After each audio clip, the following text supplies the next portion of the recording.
This is Baycare Health Chat, another podcast from Baycare Health System. Welcome to Baycare Health Chat. I'm Deborah Howell, and I invite you to listen as we discuss dementia and communication. Today, we'll find out more about how we can connect more effectively with our loved ones who have dementia so they can better understand us. I'm joined today by Kim Saberi, the coordinator of the Memory Disorder Center at St. Anthony's Hospital. Kim, what a pleasure to have you with us today. Thank you so much, Deborah. It's good to be here.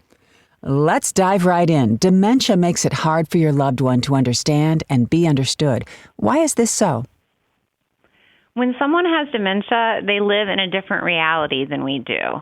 Because of their brain disease, they are unable to come to our reality, but we can go to theirs. So instead of trying to reason, rationalize, or trying to get them to remember, join them in their world, comfort them in their world, solve the problems that exist in their world. Their feelings are real, even if their reality differs from yours. Yeah, it's a good thing to remember. Now, you recommend following 3 steps when communicating with someone who has dementia. Can you tell us the steps? Number 1 is to validate feelings. Number 2, offer a quick solution if possible. And number 3, distract and redirect. So an example of this is a loved one with dementia moves their wallet, but they don't remember moving it because they have short-term memory loss. So when you come in the room, they say, "You took my wallet." And so a normal human reaction would be to say, "I didn't take your wallet. I haven't even been in this room." So what this theory about joining them in their reality is saying is instead of trying to reason with them and bring them to your reality, instead use the 3 steps: validate feelings, offer a quick solution if possible, and distract and redirect. So when they say, "You took my wallet," say, "I'm sorry your wallet is missing. I can see you're frustrated. Come on, I'll help you find it.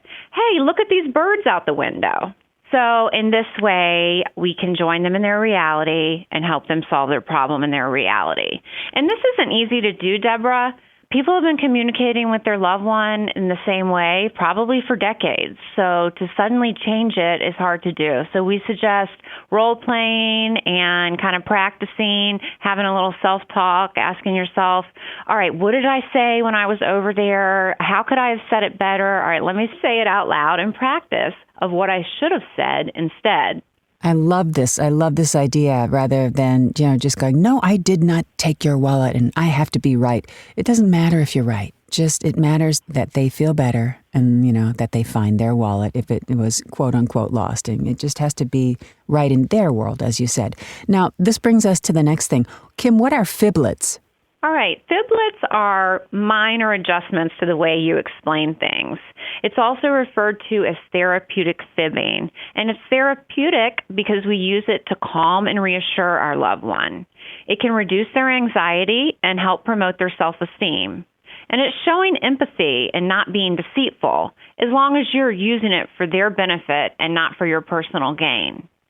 So an example of this might be why we have an aide. So the person with dementia probably doesn't have a full awareness of their cognitive deficits, and therefore they think they're fine to be left home alone.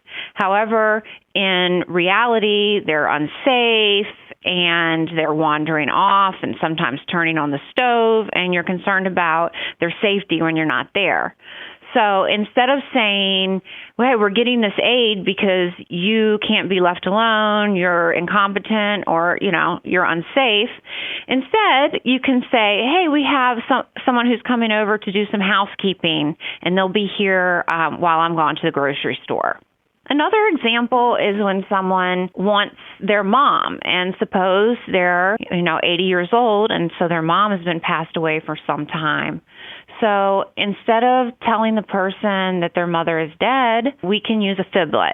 And so what it could be is that person in their mind right now, because of the dementia, they're 10 years old. So they're naturally looking for their mother. So if you tell them that their mother is dead, then you're traumatizing them. And if they ask repeatedly, you could be re-traumatizing them over and over because they may not remember the last time you told them. So instead, you can use a fiblet and a little bit of creative communication and just say, your mom's not here right now. You miss your mom, don't you? Remember how she used to make those paper dolls? Let's get the photo album and look at some pictures of her.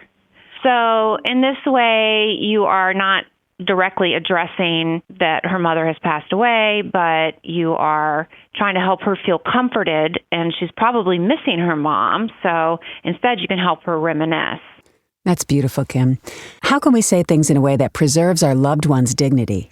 Well, we can simplify our statements, and we can give one step at a time. Offering two choices is another great way. So instead of asking an open-ended question, like, what do you want to eat?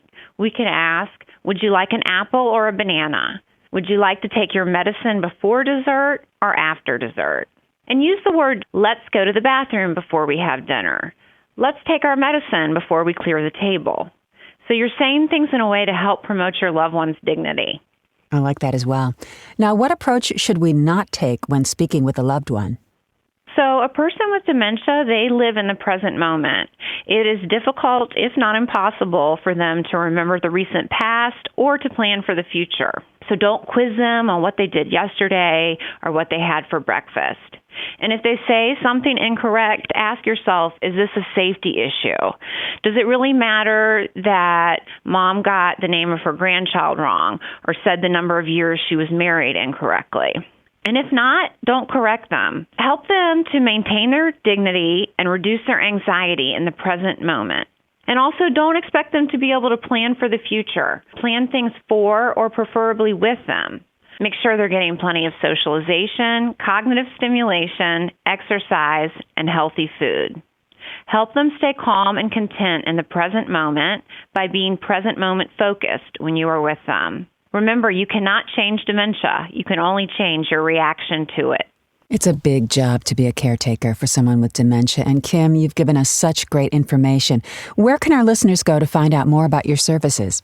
You can contact the Memory Disorders Center in Clearwater at 727-298-6025 or the Memory Disorders Center in St. Petersburg at 727-825-1595. Kim, it's been very, very enlightening talking to you today. Thanks for all the good information. Thank you so much for having me. And that wraps up this episode of BayCare Health Chat. Head on over to our website at baycarememories.org for more information and to get connected with one of our providers. Please remember to subscribe, rate, and review this podcast and all the other BayCare podcasts so we can share the wealth of information from our experts together. This is Deborah Howell. Have yourself a terrific day.